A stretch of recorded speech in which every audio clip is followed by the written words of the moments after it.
Hey guys, it's me Seren, back with another video. So this is going to be a review video for the movie Captive State, which I saw maybe 3 weeks ago. And it is not in theaters anymore. It kind of came and went, which is unfortunate, but it's also not surprising because I want to say similar to Proud Mary, which was the movie that we watched recently yesterday for Bees Bake. This movie had apparently no marketing budget. Apparently there was zero marketing budget for this movie. The only way that I even heard about this movie was specifically because I follow Ashton Sanders on Instagram, and he was one of the main characters of this movie. So I wanted to do a review video. Even when I saw it a few weeks ago, there were only a handful, and this movie came out in March. Let me tell you the exact release date. The release day was March 15th. I saw this movie maybe the last week of March, first week of April-ish. So that was a month ago, roughly. And when I saw it, there was only 2 showtimes. So the movie was already kind of heading out of the theaters.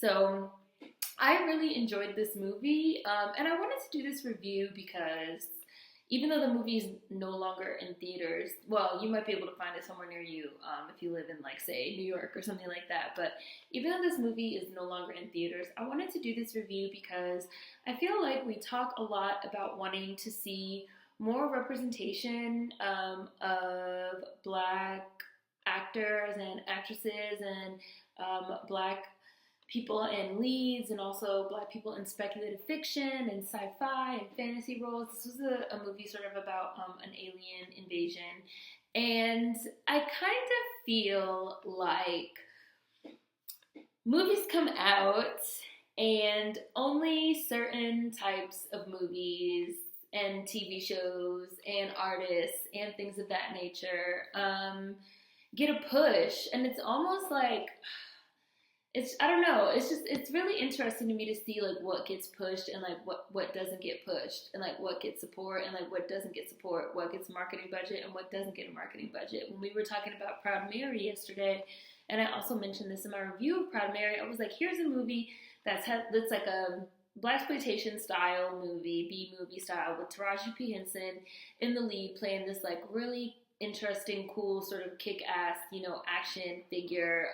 This movie about a family of assassins that are all Black, and it had some really interesting dynamic things going for it. And a lot of people complained about the plot, which I still to this day found to be a weird criticism, because number one, the plot wasn't terrible, and number two, it was deliberately a blaxploitation style, B-movie style film. So it wasn't meant to be a damn, a Barry Jenkins level, masterclass in plot, it fits somewhere else. And this is what I mean when I say it's really interesting to see. People say that they want more Black movies and more Black cinema and more Black media, and then what they choose to support is just really, really interesting to me. So I wanted to do this review. It is going to be in good, the bad, and the ugly format. So first I want to get into the good. I found this movie to be extremely, extremely, extremely, extremely interesting. I don't know if any of you have ever seen the show The Colony. The show may have been canceled. I only watched the first season, but it has somewhat of a similar plot to The Colony, which is about an alien invasion that occurs, and basically human beings just don't stand a chance. The aliens are just squash us, we're ants, basically. They have all this really advanced technology, and even their physical, their physicality, their physical appearance, and the way that they are built, or whatever you want to call it, is overwhelming for humans. It's just very violent, very aggressive, and they have these in Captive State, they have these ability to explode people, they vaporize people. And it's just nothing you can do. It's almost and you're vaporized type shit. So basically, the invasion is the opening credits of the movie. Is the aliens come, the humans can't fight back. There's nothing the humans can do. The aliens basically take over, and they make all of the United States. It takes place in the United States, but it's sort of implied that this happens all over the world. That they make whole countries just like one entity. So like the United States of America becomes like the United States of America, which is why it's called captive state. And then that like globally, like that the aliens have just like taken over, and they've just like taken over everything. And they're called the legislators. So they legislate from their home planet. They run everything on Earth. They have the humans on Earth basically mining the Earth for resources to send back to their alien home planet. They have everybody working for them. Anybody that doesn't want to work for them, and anybody that's like revolts against them or uprises against them, either gets killed or gets deported off planet, which also reminded me of the colony, because in the colony, if you don't want to work for them, or if you like rise up or whatever, they like deport you to the moon. And for like the whole first season, you really have no idea if they're like really sending to the people to the moon, or if they're like killing them. But then like, because my mom kept watching even after I stopped watching. Then apparently in season 2 it shows that like the moon is like really real. So like in Colony, they deport people like off planet, and they show these like spaceships that like look like giant rocks basically, and zoom away with after they load everybody up into them. So there is a resistance. There's a revolution that is led by Rafi Drummond. So there is a resistance, there's a revolution that is led by this guy named Rafe Drummond. In the opening scenes of the movie, we see a family, a black family that's trying to escape. It's like a mom and a dad and like 2 boys in the back seat, and the parents end up getting vaporized, which is where we like first see this sort of like vaporizing like process. They basically turn into like red dust. They just like vaporize. And the 2 boys end up like growing up, and then Rafe Drummond, he becomes like the leader of this revolution, because their father is like, we have to figure out a way to like get away and like fight back. And so Rafe kind of like grows up within this sort of holding on to these sort of last words of his father about how they have to like fight back. Gabriel, and that's he's played by Jonathan Majors. Gabriel Drummond is played by Ashton Sanders as the younger brother, and he just sort of adopts this mindset of like, keep your head down and try to like just like get through it and try to like escape and like get away aspect. And so he ends up getting this job working in basically a plant where the aliens have the humans collect all recording devices, cell phones, cameras, video cameras, games, and anything that has like a memory card, anything that has like a chip, anything that is used to save and like share personal information. They have humans like go around and like collect them, and then they like work in this warehouse, like this factory, where they upload all the information onto a central server that the aliens monitor, and then they like crush them. So basically the humans have no way of like sharing information with each other. They have no way of like saving anything, and the aliens have information on everybody. They have like video, so they like have everybody's face. They have like everybody's names.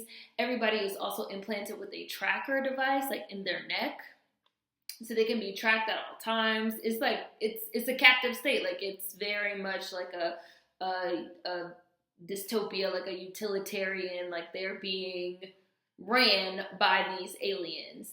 So the revolutionary group that Gabriel Drummond leads launched an attack on the aliens that was unsuccessful. The movie is set in Chicago.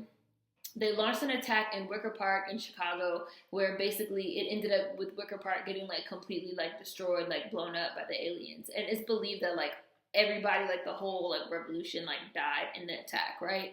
And so Ashton's character of Gabriel Drummond is just like, he believes his brother's dead, and he's just like working in a factory, and he's trying to like get away from Chicago and like get off Chicago. So he has this like friend that has a boat, and basically they're trying to like get the boat working so that they can like sail across the lake Erie. You guys can let me know what lake it is, and see if they can like get out of Chicago and like see what's like on the other side. And they're living in a neighborhood that's called like Pilsen. So they're just trying to like get away, like get out of Pilsen. So it turns out that his brother is still alive, and he's launching in secret like another revolutionary attack, right? And the interesting thing that I found to be about this aspect of the plot was that it was almost like a thriller. Like, it was almost like a spy heist, like the style of how they show them planning the attack and like carrying out the attack against the aliens was like very, very, very, very interesting to me. With Rafe and like the members of the revolution, they have like all these different like moving parts. So like the way that they communicate with each other, since they don't have any like electronic ability to do it, is they have the inside man that like works for the newspaper, because like the newspaper is still allowed to run, but it basically like runs this propaganda. Everything is like propaganda, this like pro alien, like the aliens have brought us together, the aliens have united us, we're now the United States of America, they've ended crime, everybody has a job, they've ended poverty, when it's like really like you're living like squashed under the thumb of the aliens, and they only give out like just enough, because like people are like starving, they're hungry there, but they give out like just enough food, they give out like just enough of this, just enough of that for the people to like survive. But really it's just like propaganda, like brainwashing. And so they have an inside man that like works for the newspaper, and he does the classified ads. So the way that like the revolutionaries like work there, the revolutionary group is called Phoenix. So the way that Phoenix works is that they place ads in the paper, and when the advertisement runs in the paper, it means different things. They have like different symbols that mean different things. And then it's basically like a chain, and one of those types of chains where like people don't know where the other person is, or like who the other person is. So like the only thing that the dude that like works at the paper knows is that like somebody comes and they like place an ad in the paper. He runs the ad in the paper. That's all he knows. Somebody else knows, oh, this is what the ad in the paper means. So when I see the ad in the paper, I have to like go walk my dog by this street. So he walks the dog by the street. The person that like works on that street, when they like see the dog or hear the dog barking, they know that that means that they have to go see this person. So it's sort of like this chain of command. And then when they end up setting the plan into motion for the revolt against the aliens, they like all know to just like go to this place, and like they end up getting their trackers like switched out. They have like a doctor in on it, so they end up getting their trackers switched out for like dead people, right? People that have like died that day, because like the trackers only get re-upped like every 24 hours. So it's like you have until like this certain time where you can like use this other person's tracker, and they like won't know who you are. It's like very, like I said, it's very like a thriller, like a heist. There's like all this planning involved. It kind of reminded me of like The Italian Job a little bit, of how they like have these plans. And I love that movie, The Italian Job. And it's like very tense, like the tension. It's really like a thriller. It was like a thriller. And I was watching like, what are they doing? Like, how are they gonna, because you don't know. They don't tell you in advance. You're just watching it. Like, what are they doing? Like, what are they gonna do? Like, what are they trying to like pull off? And Ashton Sanders' character, Gabriel Drummond, the younger brother, ends up getting involved. Kiki Lane is in it, which Kiki Lane and Ashton Sanders are also in Native Son, which came out last week, which I'm also going to be doing a review on. So Kiki Lane is like also in on it. They show her only briefly, but she ends up bringing Ashton Sanders a cigarette. He thinks that he's gonna use the cigarette to like trade for like parts for this boat so that he can like get out. Like, but what ends up happening is that when he like gives the dude the cigarette, the dude ends up taking him to go see his brother, because it turns out the dude is like in on the revolution. You don't know who's in on it while you're watching it. You have no idea like who's in on what, like who's part of the revolution, who's not part of the revolution, who's working with the cops, like who's doing this, who's doing that. You don't know. So when he like takes the guy the cigarette, the guy actually takes him to go see his brother, and it turns out that's when he finds out that like his brother is still alive or whatever. So what ends up happening is they successfully carry out the fucking revolution against the aliens, and it's like great, it's awesome, it's amazing.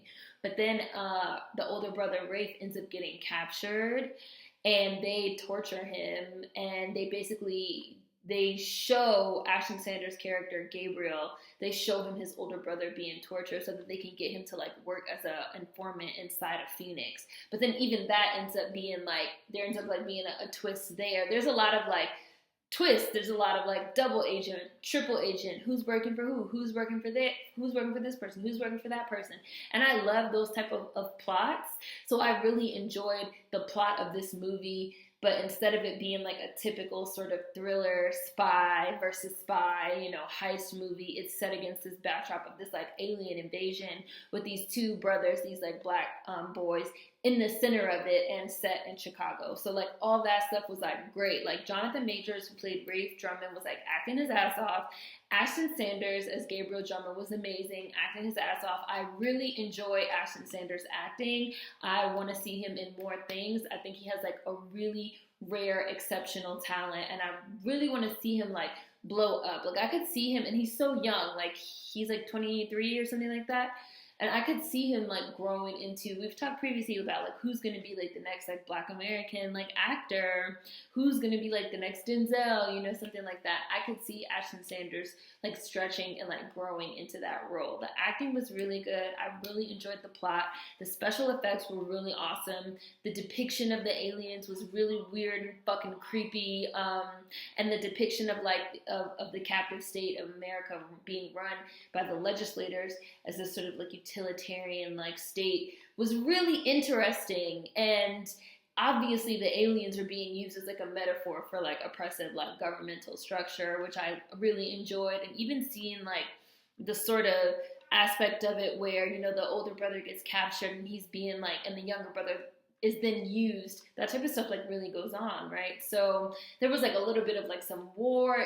That part of it also reminded me of like these like war movies like Black Hawk Down and stuff like that, and the idea of like revolution as a war as well. I also really enjoyed it. It's quite violent also, like shit fucking happens. Like after their revolution is successful, they like blow some shit up, and the aliens like bring these hunters on planet to try to like find them, and the hunters are like motherfucking predators looking. They are like 8 feet tall, and they have these like guns, these weapons, and they're super violent. It's really, really, really, really interesting, and it was like a very specific vision that I appreciated. The depiction of the aliens was really weird and creepy. They're like spindly. They have these like spindles all over themselves, and they looked very terrifying. And they have these like long like things that come out, and they just look, again, like really violent and aggressive. And then plus the fact that they have this like technology and they have these abilities so they can just sort of like vaporize you. It was very much like, how do you fight against them type of deal. So there was also a lot of really interesting tech. Like, for example, everybody has these like trackers in them. So the revolutionaries come up with these like collars that you can wear, and that like deactivates the tracker, but you can only wear the collar but for so long. Otherwise you sort of activate it's like, oh, where did this person go? Like, why can't we find them? And what the aliens do when your like tracker gets interfered with, or if they think you're like doing something wrong, is they have these like magnets, these gigantic magnet drones that fly around, and they turn the magnet on so like the tracker gets like pulled out of your neck. It's like very fucking weird. It's like a lot. So all that stuff I enjoyed. I really enjoyed the movie a lot. There was a ton of fucking Black people in this movie, which I super, super, super, super, super enjoyed. Like, part of what they're planning to do in terms of how they basically blow up this event that the aliens, because the aliens very rarely come to Earth. So they blow up this event where the aliens like came to Earth, and how they ended up doing it was they used one of the aliens like own like bombs against them. It was made out of this like organic matter, this organic material, and like the woman that they go to get it from is this like Black woman living in like this apartment in Chicago, and she's like keeping it in her toilet. And they're like, where did you get this? And she's like, we have all types of stuff that we like saved from when they first landed, stuff that we saved from like when they blew up Wicker Park. Like, we have all types of stuff, and they like figured out, it's like these like niggas in the hood that like figured out how to use it and stuff. That shit was like super cool to me to like see. Like, I feel like I love sci-fi, I love fantasy, I love speculative fiction, and I feel all the time like, even right now when there's so-called this like renaissance of like Black sci-fi and speculative fiction and stuff, I feel like I want to see like more Black American stories set in Chicago, more Black American like specific like stories like set in Detroit, like more stories set here about regular people in sort of extraordinary situations and circumstances, which is what I felt like I saw a lot with this movie that I just loved. I really enjoyed it. So that's like the good. And there was like a lot, obviously.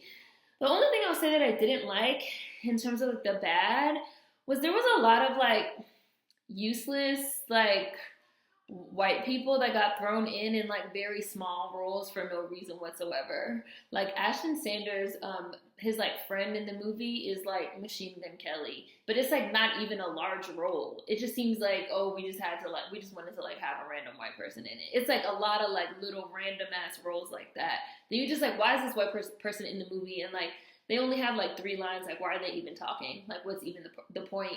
They're not moving the plot along. They're not helping Ashton Sanders in any way. I kind of even felt like maybe that was like the point. Every white person that like is in Ashton Sanders' life, he has to like cut out of his life because they're just like not helpful, or they're like actively working against him. Like, so I was like, is that like the underlying message? Like, don't trust white people, don't fuck with them. Like, except for one character, all the rest of them are just like very much useless. So that was like the only thing that I didn't really like about the movie, was that there was just like a lot of like random like side white characters. But like, again, they weren't even in the movie enough to be distracting. It was just like people that was only in the movie for like a minute here, a minute there, and then they was just gone. They weren't even like real actual foils. They was just like annoying. And that was really, I would say, the only complaint that I have about the movie. John Goodman is in the movie as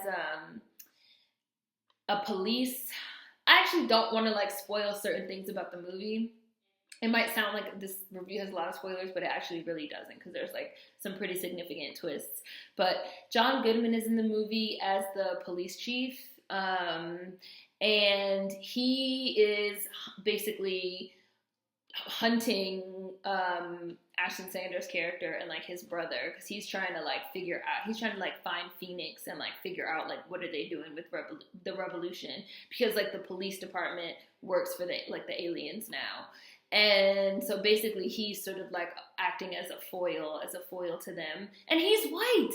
So I was just like, I'm watching the movie like all the white people in this movie are like bad guys, which I didn't mind, right? So, but that was really the only thing that I would even say was like bad about the movie, was like those like random ass white characters that just like sort of popped up for no reason, not even like to be significant to the plot, and then they just left. But like the special effects were great. Again, the music was great. The tone of the movie again was like really tense. It was a really great thriller. I believed fucking Ashton Sanders and Jonathan Majors as brothers. They had really great chemistry. The acting was really very good. I really enjoyed the plot, and I just really like this movie. And I wish again that there had been like more money for marketing, or that like more like that this movie had got around a little bit more, because I really enjoyed it, and I really also enjoyed a lot of the themes as well. So I definitely recommend it if you like alien movies, if you like alien invasion movies, if you like thrillers, if you like heist movies, if you like sort of twisty turny spy movies, spy versus spy type, or even like Ocean's 8 style, where like you're kind of like, oh, what's going on, like what's happening. I think you probably really enjoy Captive State. So that is my review of Captive State. I don't know who saw Captive State, but if you did see it, let me know down in the comments. I will also include links in the description box. Food for thought as always. See you guys next time.